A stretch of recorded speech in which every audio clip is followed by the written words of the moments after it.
Today I'm going to present a seminar on Erikson, and my moderator is Dr. Sanjeevni Ma'am.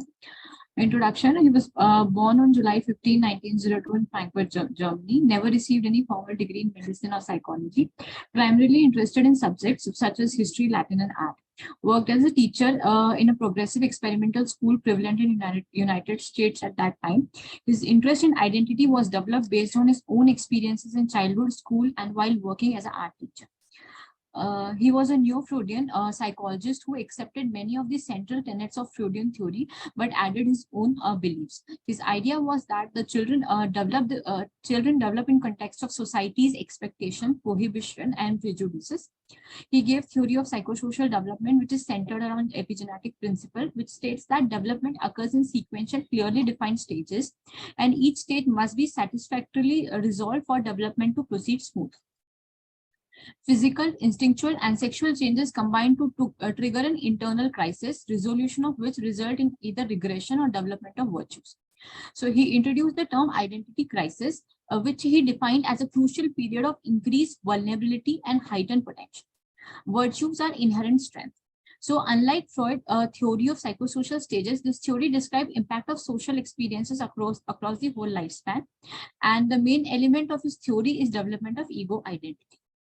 So he divided the whole into 8 stages: early childhood, infancy, which is trust versus mistrust; early childhood, autonomy versus shame or doubt; then preschool, initiative versus guilt; school age, industry versus inferiority; adolescent, identity versus role confusion; young adult, intimacy versus isolation; middle adult, generosity versus stagnation; and maturity, integrity versus despair.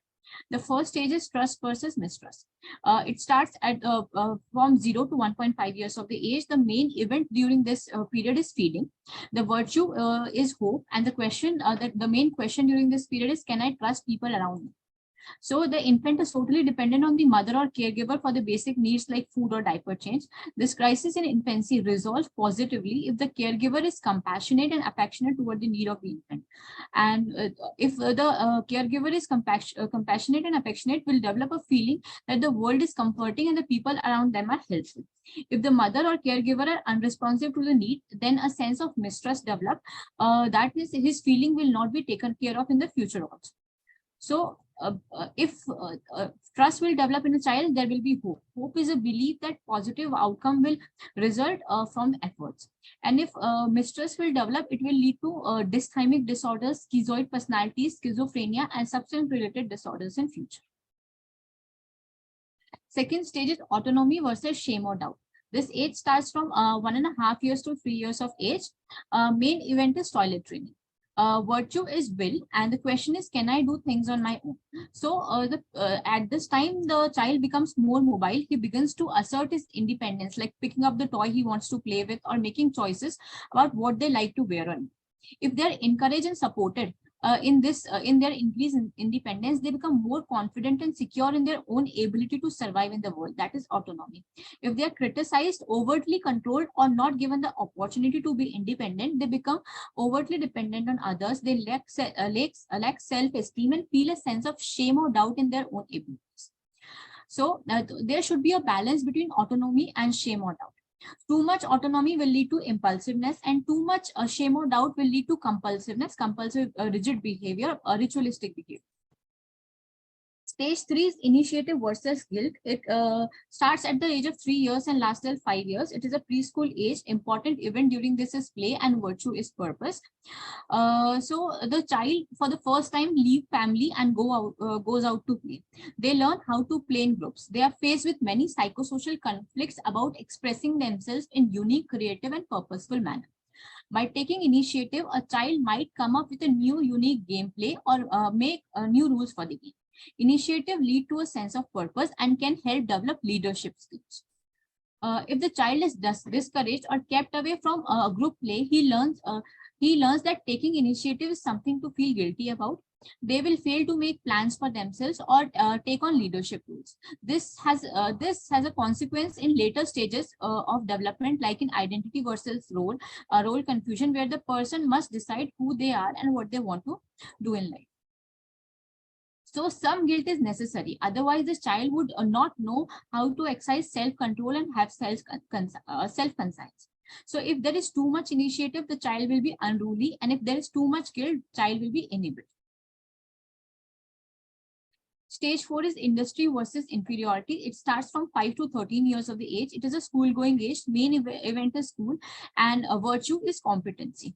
So the child enters in a greater society beyond family for the first time. He aims to become a functioning member of society and make contributions that are valued by his family and society as a whole. He strives to develop a sense of competence and mastery in various areas such as academics, athletics, and social skills. He seeks recognition from both adults and peers that he is capable and competent. If encouraged and reinforced, he begins to feel industrious, that is competent, and feel confident in his ability to achieve goals.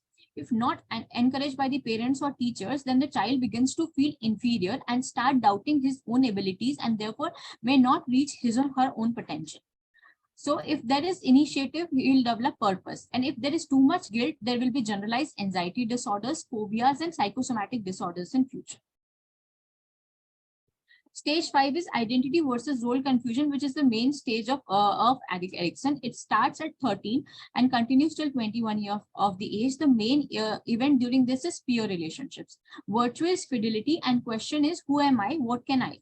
So during this phase, a lot of bodily changes, hormonal changes occur in the body, and the child is also exposed to a lot of career options.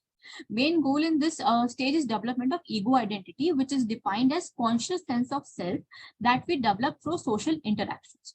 It is constantly changing due to new experiences and information we acquire in our daily interactions with others. If the past crises are resolved successfully, the crisis of the previous stages are resolved successfully, the child will be equipped enough to resist the peer pressure to engage in unhealthy or illegal activities. Then he will be able to find his own identity. If the past crises are not resolved, there will be lack of trust, feeling of guilt, shame, low self-esteem. The child will be confused about his identity and will try to fit in different roles. So if there is role confusion, the identity will develop, then will lead to development of fidelity. And if there is role confusion, it can lead to gender-related identity disorder, conduct disorder, disruptive behavior disorder, and schizophreniform behavior disorder. Stage 6 is intimacy versus isolation. It starts from 18 and lasts till 40 years of the age. The main conflict is intimacy versus isolation. The key event is love, a relationship, or the main question is, can I love? So the true intimacy is psychological and emotional closeness that is based on the ability to trust, share, and care while still maintaining one sense of self. Successful completion of this stage can lead to comfortable relationship and a sense of commitment, safety, and care within the relationship. Young adults whose crises of the previous stages are not resolved have difficulty in trusting others. They are unsure of their own identities, so may find isolation, loneliness, and shallow relationships. Then this stage 7 is generativity versus self-absorption stagnation. It starts at 40 and ends at 65. The key event is parenting. Key question is, can I make my life count? And virtue is care. So the goal in this stage is to overcome selfish, self-centered concern. Generative adults try to contribute for the betterment of society by parenting new generations and helping them get out of crisis. For those whose children are grown up or who do not become parents can express generativity by serving as a mentor or guide to young people. If intimacy issues of the previous stage are resolved, then only the person will be able to focus on outward towards the others. If they fail to attain this skill, they will feel unproductive and uninvolved in the world and will have apathy and self-absorption. Stage 8 is integrity versus despair, which starts at 65 and ends at death. The key event is reflection on an acceptance of one's life, and the virtue is wisdom. At this stage, we contemplate accomplishment and develop integrity if we see ourselves as leading successful life. If we see ourselves, if we see our lives as unproductive, feel guilty about our past, or feel that we have not accomplished our life goals, then we'll become dissatisfied with life and develop despair, which lead to depression and hopelessness. Success in this stage will lead to the virtue of wisdom. Wisdom enables people to look back to their life with a sense of completeness and also accept death without fear.